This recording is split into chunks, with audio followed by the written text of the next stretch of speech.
Let's go. Welcome to the Trusted Leader Show. I'm your host, David Horsager. Join me as I sit down with influential leaders from around the world to discuss why leaders and organizations fail, top tactics for high performance, and how you can become an even more trusted leader.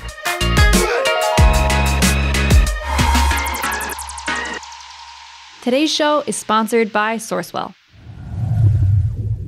Welcome to the Trusted Leader Show. It's David Horsager, our guest this week. He's been a friend for a long time. We've worked together. He is CEO of Premier Speakers.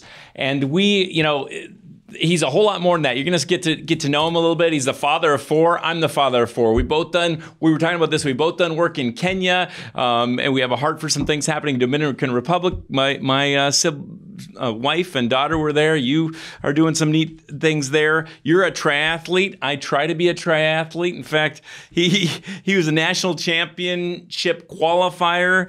He is, in the Business Journal in 2014, 2015. He was this kind of noted, what was the 40 under 40? So great guy. But what I like about my friend Brian Lord is he's what we say in the business, the same on stage and off stage. So Brian, welcome. Hey, well, thanks, David. Thanks for having me on. I really appreciate it. I'm excited to be on. Well, there's a few things about you, and there's a whole lot more we could get to. But give us a couple things, 2 or 3 things. Who's Brian Lord? And then we'll get into it. That's a tough question to answer, just because you kind of are who you are your whole life. I mean, I've always been interested in learning and getting to know people and being around people that aren't like myself. And so, I'd go to these different student things and I'd always try to hang out with the people that were the least like me in certain ways. I'm from Indiana, so I try to avoid the farm kids, and which is a problem today because you're stuck with one. I know. So we've got this family farm that's like 160 years old up in Indiana. It's just growing corn since, before the Civil War. But I think I've always just liked learning and being in the industry I'm in, speakers bureau industry. And before that, the entertainment industry, able to meet all kinds of different, incredible people.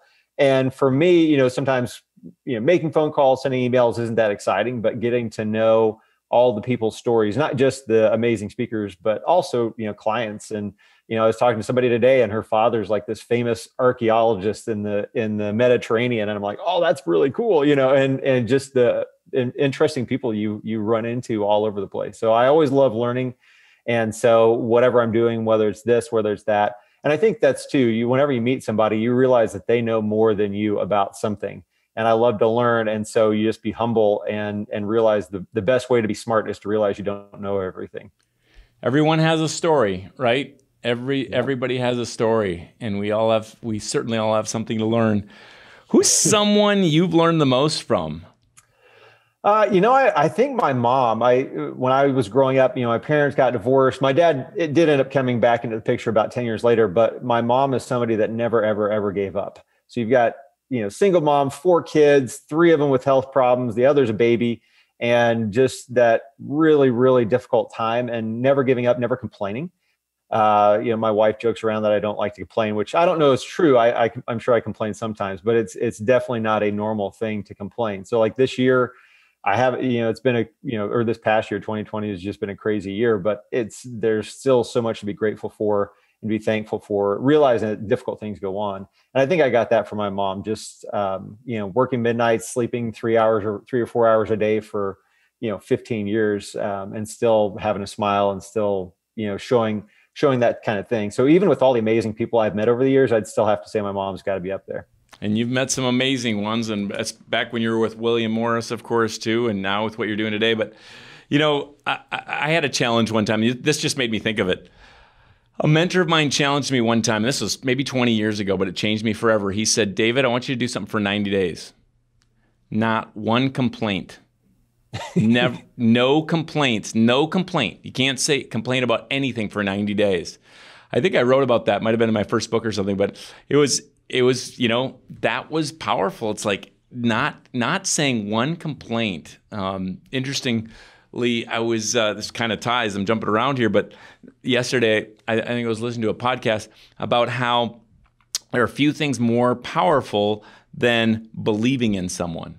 but especially believing them when they don't believe in themselves. And it seems like your mom carried certainly some of that with. So, on this theme of learning that you brought up, and we just go with it here, but it all becomes about being a trusted leader. But this certainly is. What are you learning these days? We just came through this pandemic over the last year, and all these things are changing. What are your key learnings? What are you learning right now? I mean, I think for me, a lot of it is storytelling. I think you always have to do something else besides your actual work. And so I've been writing a lot and learning a whole lot about storytelling and what that makes up, but it also what makes things true to people. So, telling a story, you can tell true stories too. So I'm not talking purely about fiction, but learning about what makes things resonate, where they've come from in history. Like you look at, if you've ever heard of the Epic of Gilgamesh, which is like the first adventure story ever that most people have been able to find, it's not that far from James Bond.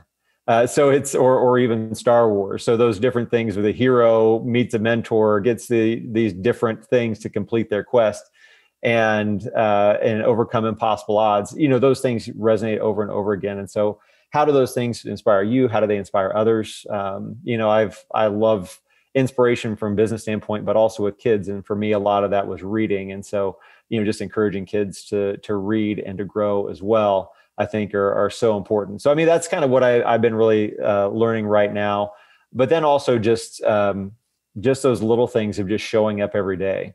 And even if everything's kind of falling around you, know that there's been a story. People have come through worse than this. And regardless of what happens, you've always got to have hope and, make the best of that one individual day. Love it. My wife, as I, spoke, I don't know, around 100 times a year for a couple decades now. When we started, now we have 4 kids, like you have 4 kids. So thinking about our kids too and trying to instill learning is a big deal. But I remember back when we started, it was just her and I. Now she doesn't travel with me all the time, but back then I would be backstage. I'm younger than the whole audience, in my 20s, scared to death to go out there, and she would have this thing she said every time. 1,000 people out there, whatever it was, behind the curtain, David, just love them. They can tell when you love them. And that whole thing of when you care about them, I remember now the times I've gone in the boardroom of, she's known I've gone to the compound at Vanguard. I've got to meet with the board of directors. That all these things are happening. The guy that sets the dollar amount on mutual funds, that if he's off by a penny, it can be millions of dollars. It's like I'm going in there and she texts me right as I'm going to the compound and out in Massachusetts, or I'm sitting next to president of a country in East Africa, and there's the president and there's machine guns all around, and as I'm going, and she'll text me or whatever, David, remember, forget the research, just love them. They can tell when you love them. And certainly true with showing up every day and knowing everybody has a story and seeing their story and loving them even if they're different. And we could certainly use a little more of that today, it seems like. So you're leading an organization that had to pivot somewhat over the last year or so. But what are some things as a leader you're learning? Well, I think it's that it's really good to have great people around you. It's not just when things are good, but also when they're tough.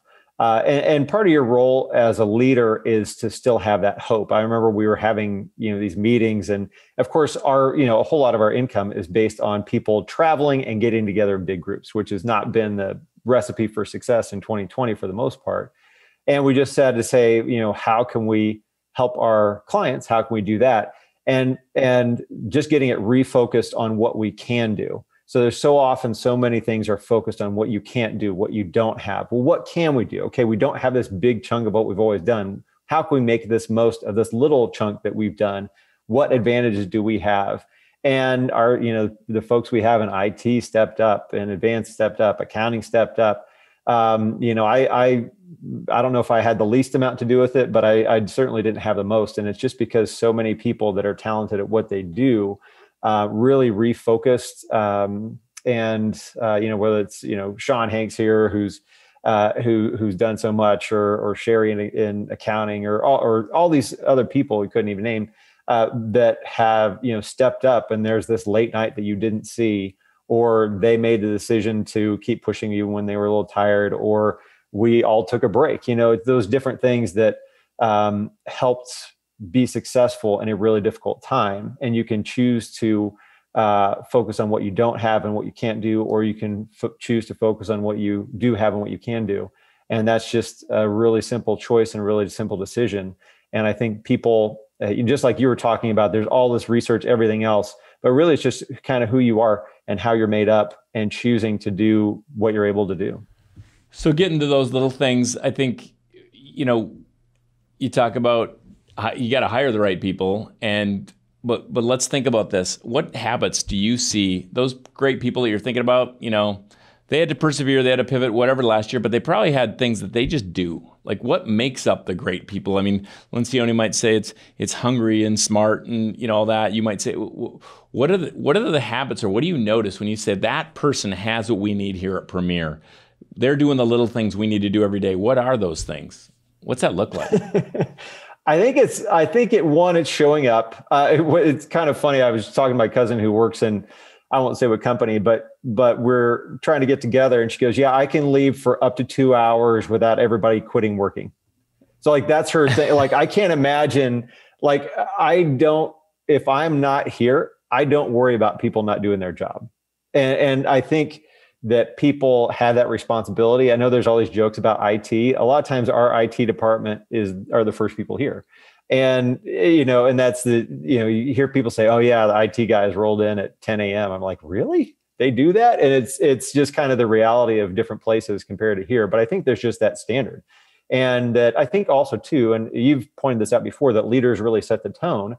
If the leaders are really entitled or lazy or those sorts of things, it's not going to happen. And I think for a lot of people here, you do your job and it's not about the title. I know my mom kind of got on me because I got promoted to president and I forgot for almost 2 years to update it on LinkedIn. And then she's like, how could you not tell me right when that, because my mom's one of those, like, she's a nurse. So she'd put like a button of every sports team we're on. If there was like a premier president button, she would have put it on and worn it around to do bedside visits with people and everything else. And it just didn't, and other people here, like, I half the time, like, I know what they do. I don't actually know what their title is. And I was like, one guy here, like you're talking about, you talked to the person off camera. So I talked to Eric Woody off camera here, and I think he's marketing manager, director of marketing, something. He just does everything he does extremely well. And it doesn't really matter what his title is. But I think learning is a big thing. Like, everybody's trying to push and get more stuff and doing masterclass and, and even if it's a little stuff outside of things, you're like, a lot of us are into storytelling. And so you take those classes on storytelling, even though I'm, an agent, basically, like, I'm a sales guy for talent, and he's running camera or working sound, but he's really interested in storytelling and what goes into that too. And so it's just having a lot of people that are interested and smart and growing and hardworking, and they show up. Hey, it's Ann with the Trust Edge team here. As you know, we are passionate about helping you and your team perform at your best. And that's why David wrote his new book, Trusted Leader. This true-to-life parable follows the story of a CEO who uncovers the root issue threatening his organization's success. And in the back half of the book, David provides a roadmap for even how to solve those root issues. Get Trusted Leader for your team, your organization, or even just for yourself at trustedleaderbook.com. I want to get to personal in a moment, because I think there's some habits there from you, certainly as a triathlete and everything else. But what about sales? You started as a sales guy. You're a sales-driven organization. You got to sell, and it's not something that's just this automatic. I mean, you got to sell the next event. You got to sell the next person. You got to sell the next. What made you great at sales? What makes some of your top sales team great? Yeah, I mean, for me, I think one of the joke things. It's not quite a joke, but I got asked this 10 or 15 years ago, and I said it's because my mom is a nurse and my dad's a truck driver. And so where that came from is that my dad used to get hired before you had, the internet was that big and everything else. He'd get hired by these different trucking book companies because he could remember what was off, what exit, which gas stations, which restaurants. He would just tell you, you could just go down an interstate and tell you what was off each exit. He just kind of had this crazy memory. He knew the mile marker, everything, all those sorts of things. So we just kind of had this memory for facts. And I don't have his, but I'm still pretty good for a human. And then my mom is somebody who just finally retired after 40 some years as a bedside nurse. She was, but she had this amazing ability to project trust, one of your things, and calm at people's most frantic times. And with event planners, it's whatever, one of the top 10 most stressful jobs in America. And for whatever reason, I think that combination of being able to be trustworthy, project calm, and know to some extent what I'm talking about has really helped me, whether it was, being an agent assistant at William Morris, booking bands, or, booking speakers here, is that generally I do kind of know what I'm talking about. And then also just wanting to put the client first. Like if somebody's not a good fit, I'll tell them. For me, I really, really want to be able to go to sleep at night. And so one of the things I've always done ever since I started, even when I was like struggling to make rent and everything else, was to work hard like I don't have any money, but be honest like I have all of it and I don't need any. And that way you can make those decisions. Like if this didn't make me any money at all, what would I do if I was desperately, and so, that's one of those things I think is just so important that those clients will come back to me and they're like, you know what? I found out what you told me was actually true. And a lot of people that they talk to, it's not true. There are a lot of great agents at different bureaus and everything else. So it's not saying anything bad about them. But they do run across people that don't treat them that way. So they know, even if I know they go to somebody else, they may come back to me in the future just because they kind of know what they're getting. Hungry and honest. I love that. That could be a talk. You could, right hungry there. And honest. You can go speak hungry and honest right there. That's what we need, right? Hungry and honest. Yeah. That's a new way of doing sales. And I think there's something for us in this world that project calm. It doesn't mean be blind, but when you talk about projecting calm, like I think they want to be able to trust this leader that is able to be calm enough to make good decisions. It doesn't mean they don't confront the facts or whatever. So tell me about a time, you've been around a lot of people. Tell me about some of the greats. I know, you had Robin Williams. I remember you told me a story one time about an agreement with him. But what's something that with some of these, maybe there's a story about working with somebody great that surprised you for the good? Well, I mean, with the Robin Williams one, and I kind of it's funny those things that happen with that. So the quick version of the Robin Williams story is that I was close to booking him for an event one time, and his office sent over the writer, and it said that whenever he does an event, you need to be employing people who are homeless for the duration of that. That's in a nutshell. And I just thought that was amazing. So, you and I have both done stuff with a lot of nonprofits and everything else. And I used to run sort of a nonprofit that helped nonprofits do the business part well. And so I always like things that kind of mix business and helping people in need. And so so I just thought that was great. I wrote an article and it kind of blew up. And then people were like, do you have the writer? I'm like, well, that was like, I don't have the faxes I had what faxes do you have from 12 years ago? So, or however long ago it was. So it's one of those things that was very true, very popular, but also I don't have it. So it's funny to have your own Snopes entry. It was like, you can't prove or disprove this. I'm like, well, I wish I had it. I didn't think about keeping all my faxes from early 2000, but just having those things, I love it when speakers kind of like you have the things you do with Kenya. Like I have a heart for a lot of international things. And so, like Susan Ursula, I love it. She's an Everest climber, and she has works with a foundation that helps girls in the nearby communities there in the Everest area to be able to go to school. So I love that. Or different speakers that have a certain passion. Maybe they're a musician on the side and they help kids get their instruments. Just realizing what you do is bigger. So, I mean, we get paid from the corporate side of things, but what we do in this industry is give people hope. It's give them a plan. It's making people better.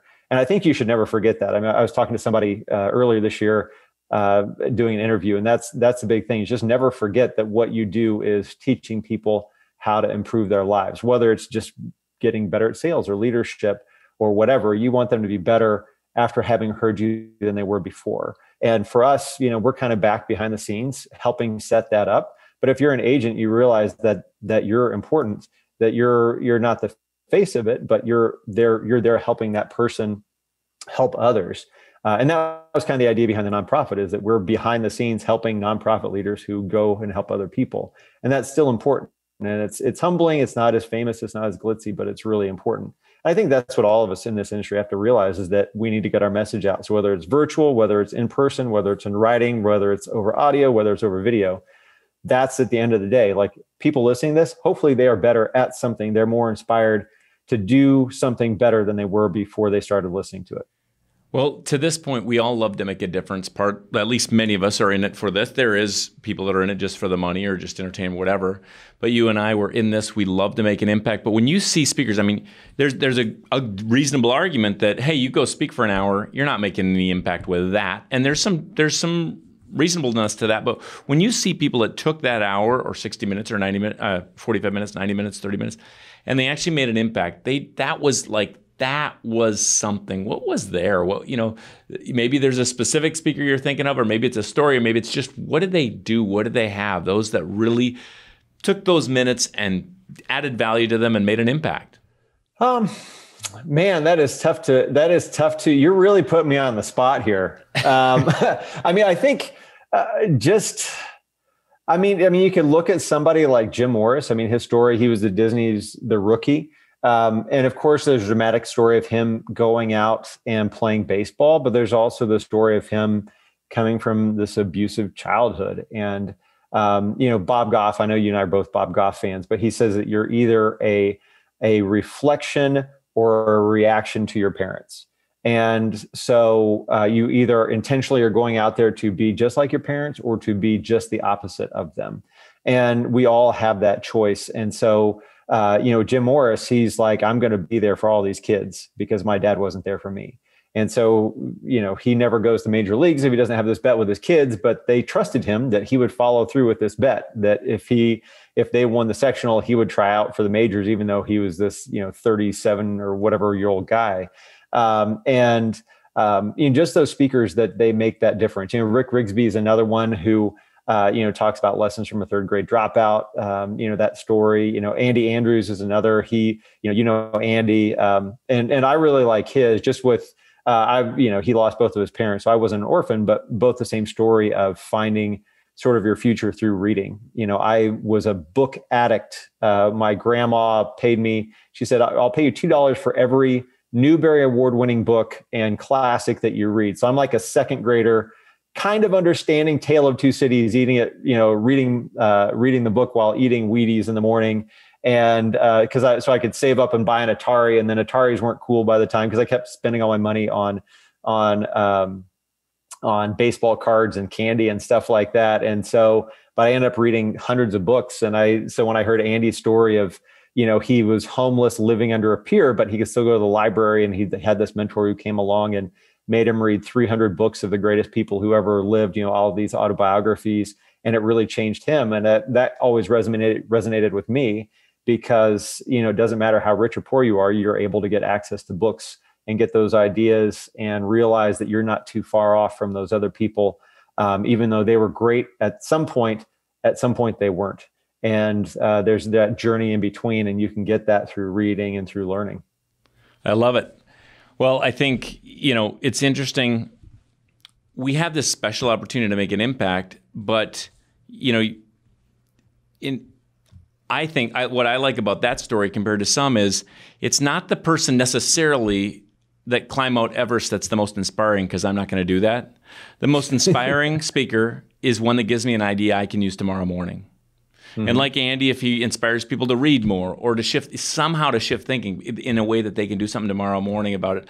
I mean, I also think of just in our company, just because of my passion for impact, we changed everything away from just speaking. Speaking's a big deal. It's a lead, but we here, good Minnesota term for you, right? ICE, I-C-E. So outside of the research we do at the Institute, that I is this inspire shift of thinking.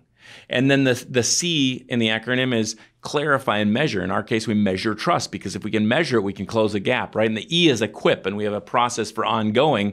But I I was always thinking, well, oh man, I just spoke at that. They loved it. We signed a bunch of books and all that. But how can we help them go from here to here? And that's actually, that motivation is why we changed the business. However, I am also in full agreement that you can be changed by someone in a moment, in a story. Even better if we can give a follow-up or something. But basically, because I've been changed, one thought, one inspiration. And I think usually though, it's one when I think, oh, I could do something with that, not necessarily the celebrity, for me at least, as much, unless I resonated with how they did it. And like you said, well, didn't have parents or whatever it was, I resonated with that. Awesome. Yeah. So let's get to you. We're talking about trusted leaders, and they tend to have some habits that we can replicate. And I think of you, what habits do you have that have helped you lead Premier, lead your family, lead on stage and off stage? Favorite habits or routines? I think one of it, I'm one of the leaders at Premier. So realizing that there are others here, and you have to have those different leaders, most of it's through action. Some of it's through talk, but most of it's through action. I think realizing that is a big thing. That you get in trouble people say you say we too much. Well, that's because I really don't. Like I realize that I might be a person that's out in front a little bit more. Like I don't mind being on camera. I don't mind doing a lot of those sort of front forward things. But I'm not here without everybody else. It's kind of like you've got a fighter pilot, but you've got 30 people on the crew or 100 people on the crew getting them up there, and not to mention the people who built the plane and working on the guidance and everything else. So even if you are the face or one of the faces, you aren't the person that is making everything go. You're just part of it. I think, constantly learning. I try to work in learning every chance I can get. Whether it's learning languages, going back and forth. Like, it's kind of funny. I randomly spoke German with somebody, like the only 2 sentences I knew the other day.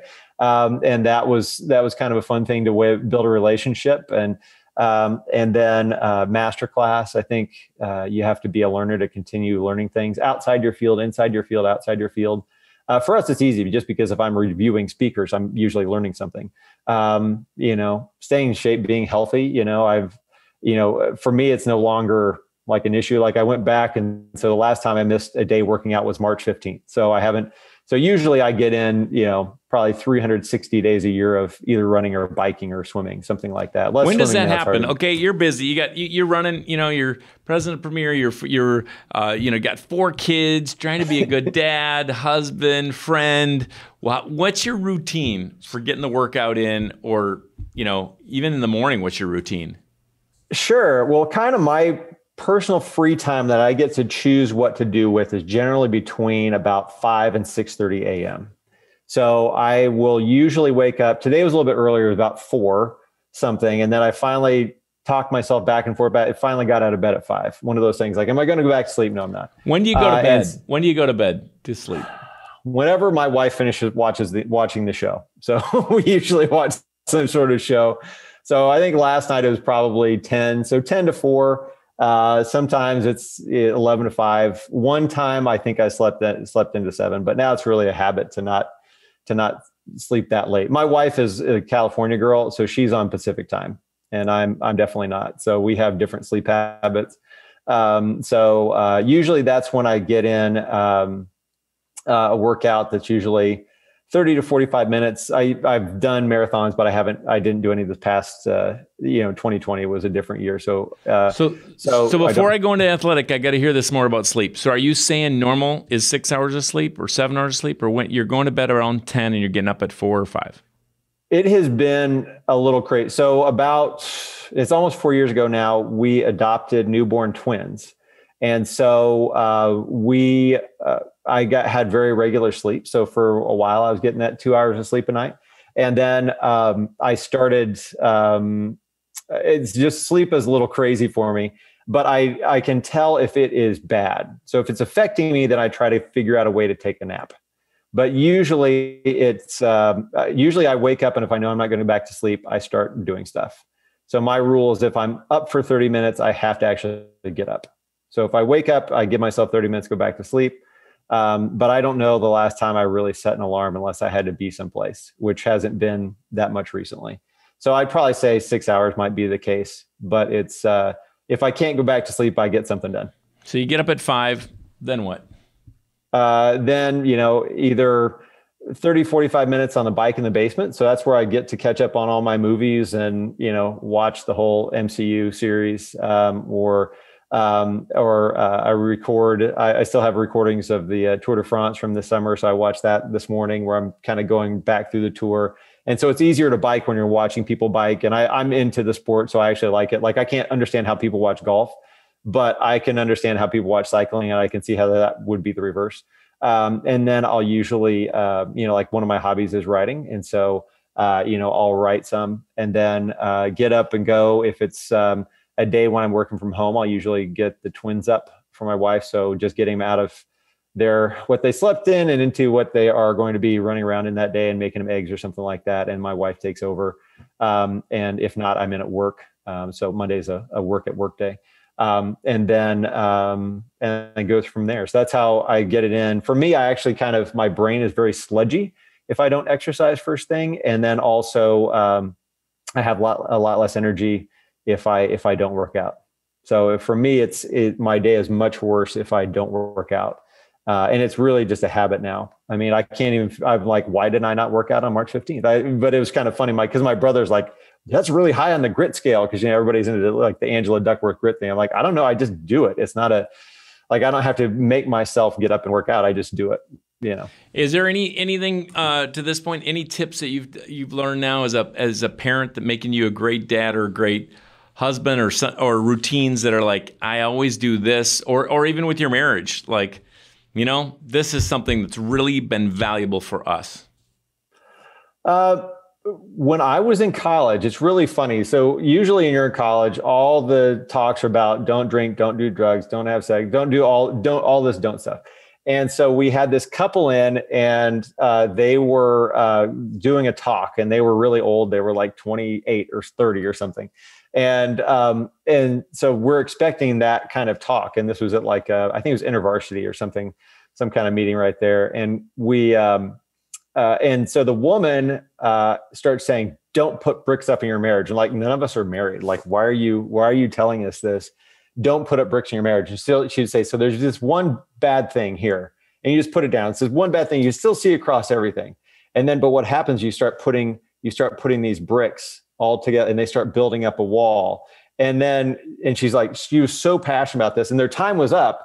And so the husband's like, okay, let's go. And it always reminded me of like Empire Strikes Back when they're pulling Leia, and she's like, it's a trap. And then Leia's like, don't put up bricks, don't put up bricks, don't put up bricks. And it just stuck with me forever. Like, don't put up bricks. And so, so my wife is amazing. She's much too good for me. I'm like an Indiana farm boy who, married this smart, beautiful Southern California girl. So I'm in way over my head every day. But, but the thing is like, don't put up bricks. Like, because you can start adding up all the little things that went wrong. Even a perfect person like my wife will maybe do some stuff, and I do some stuff. And so my reaction to that is, if I am starting to get mad about something, I will take it out by cleaning. So I know that my physical reaction is to be mad and do something mean, but I've trained myself to do something nice. So my wife, her love language is cleaning. I don't know which of the 5 that is, but that is service. Coming downstairs. Service. So I wake up before she does every day of our marriage, I think. And so if I come down, I just go say, I'll do 5 minutes of clean, 5 minutes of clean. And so I will switch that crankiness to 5 minutes of clean. And even if it's just getting one area in the kitchen clean, she will be that much less upset the next day. Instead of me putting up bricks, like, I'm just going to do something that's going to make her mad. And our kids see that. We've got 4 kids, and they watch so much. Like, I've observed so much now, especially the second time. So we've got a 10-year gap between our oldest and the 2 youngest, of how they really, really pick up on what you do. So I'm hoping that they pick up on that, of, doing those little things. Like, mentally, I'm a little ticked off, but physically, I'm going to take that and do something loving for my wife, even though I don't feel like it. And so that's been a huge thing for us. And my wife's much too good for me. So she's the thing I like about this that ties it all together, like, hey, you heard a story. We started talking about story. You told a story that was so powerful, so sticky, so actionable that you acted on it and stopped putting up bricks. And that's, as communicators and learners and trainers and developers, there's a whole lot more I'd like to say about all this. And I'd love to get into just learning and how we create learnings from the stage, how we create it in companies, how we get clients. Maybe we'll come back to it. Hey, it's Sam from the Trust Edge team. Most training and development initiatives don't last or even solve the root issue hindering your organization. That's where Trust Edge coaching certification comes in. Trust Edge coaches are equipped with a suite of tools to identify, benchmark, and close gaps in trust for good. Because when you solve the real issue, you get measurable results in a culture where people actually want to make an impact. So whether you're a coach with your own clients or a leader training people inside your organization, check out trustedgecoaching.com and see how you can start solving the root issue and get lasting results in your business. And now back to the show. We're going to get to a lightning round in a moment, but I got to run over and jump to my producer. Kent, do you have any great question here for Mr. Lord? Yeah. So, Brian, I was just curious, since you are you're leading a lot of people, and you said that you have a really great team, but how do you really deal with when there's conflict, when maybe someone's not doing what they're supposed to do, or maybe you're not seeing eye to eye and there's some kind of friction between you two? How do you deal with that?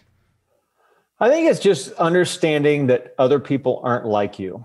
So for me, my reaction, like one of my favorite stories is from Winston Churchill, in that when they're in like the bunkers during the 1939-40 raids, the Nazis are bombing London and everything else. And he's down there in the bunkers and he's almost kind of excited. Like he's like, and like, you don't want somebody who doesn't want to be in a position of difficulty. And for me, sometimes like with difficult situations, nobody wants what happened this year, but for me, I'm excited as an opportunity to do something difficult. Like, how do you wake up every day when things are kind of cruddy? And, and when you're put in situations where things seem impossible, I just always think there's a way out of it. There's a way to succeed. And for me, there are parts this year I was kind of excited, like, we'll figure this out. We're going to get this done. We're going to be amazing. We're going to inspire people. We're going to do these different things. And I'd be almost kind of excited when more bad news came in, which that sounds weird and sounds stupid. But I always thought about that with Winston Churchill, is that you want that person who is excited, figuring out a way how to save your country when you're getting bombed by overwhelming odds of the Nazis, And so we've had these somewhat overwhelming odds. But for me, I have to realize that other people aren't wired that way. It's going to take, so for me, from that time period, that was maybe like a day where I was kind of uncertain. And then by March, 18th, I was ready to go. And other people, it takes a longer time to process difficult things. And so it's figuring out how to motivate them or talk to them when they don't make that switch that quickly. And maybe there's some things like maybe I was trying to rush too far forward, but understanding that different people have different ways of coping, and it may take them a longer time to get around, but once they do, they will be amazing. And so it's having faith in people that even though they have a different personality type or a different mentality, that they can still come through and to not give up faith. And then to encourage them and say, okay, well, you don't feel like doing this right now, but can you do this? What does work for you right now? How can you do it? And I'm much more, everybody has their different thing. So for me, I'm much better one-on-one talking, or one to two. And there's some people that like having 10 or 12 people around, and that's their thing. Or there's some people like talking on stage. So for me, it's either stage or one person or two people. I'm not as good with let's discuss this thing. I'm much more, we'll have this big discussion here, but the really big stuff I'll do one-on-one or one-on-two. Have you had to lace them off ever? We did as a company with, so we've kept all the agents. I want to jump in because since we don't have much time left and I have to keep it to it, like when you have to have that tough conversation, like they're not a fit. They're great people. They're a great fit somewhere in the world. What do you do with that kind of a tension? I think it is just realizing that there's going to be something better out there. I mean, there's legal stuff you can say, you can't say. But I think if it's none of that stuff applies, it is really just figuring out that this isn't the right fit. And maybe there's something else out there that you're the perfect person for something else. And I mean, if I would have stayed at William Morris, I would not have been here. And, we've had those different things. I didn't get laid off. Mine was more like, there's nowhere else for you to go right now. And my boss there actually helped me get the job here. But it was just realizing that there are certain things that there's a season for different things. And sometimes it's here, sometimes it's somewhere else. Sure. And there's a lot more you could, conflict the other way of dealing with a boss that maybe isn't leading right or whatever. There's appreciate that though. Okay, we're getting a lightning round. We got to bring this together, even though we have so much more we could ask you about. One favorite book or resource? I really like Lord of the Rings, one of my favorite books. All right. A best advice you've ever been given, or just a favorite quote or piece of advice? Let people think before they talk. And which I'm not doing with you in the lightning round. Here we go. Which is a good quote for this right here. Love it. Yes. One thing left to do. What's on the bucket list that you really hope down the road? I'd like to get a PhD in history at some point. Love it. And I love your writing, by the way. I think there's a lot of people in our world that don't know how well you write or what you write. And I like the part of it is the tie to history, to true stories. So that's awesome. Thanks. There's been so much here. Project the calm, hungry and honest. Use story, the discipline of getting up and actually creating a habit where you work off the anger or at least turn to something else. I've got all kinds of notes. I hope you do as well. Where can we find more about Brian Lord and Premier and what you're about and what you're doing? Sure. So my personal Twitter is Premier with an E, Premiere, Brian. You can find me on Twitter there, premierspeakers.com. And then also I host the Beyond Speaking podcast. And so I know you've been a guest on that before. And so a lot of interviews there as well. Great interviews, and you're a great interviewer. And it's a treat also to be a part of the great stable that you are booking and sharing with around the world on the platforms for sure. So this is the Trusted Leader Show. This is your last question. Who's a leader you trust and why? Oh, man. Are you talking like historically, or are you talking about... You pick. I'm trying to... one of my all-time favorite leaders was John Adams, who doesn't get as much credit as that group. He was one of the things I like doing is seeing people's potential. And he is the greatest HR manager in American history, I would say, because he picked George Washington to lead the troops when they were trying to figure out who should take overall command. He picked Thomas Jefferson to write the Declaration of Independence. And he even had the opportunity to write it himself, and he passed it off to Thomas Jefferson. And so I think somebody who is really good at picking out what people do best and putting them in that situation to do so is a really great trait, and one of those that a lot of people don't know about. So I'll go with him for this one. There are a lot of great ones out there, but I'll go with him for this. That's a good one. John Adams. No one has said that yet on this show. So there you go. Trust the leader. Yes, I love it. Have you read the 5,000-year gap or 5,000-year? No.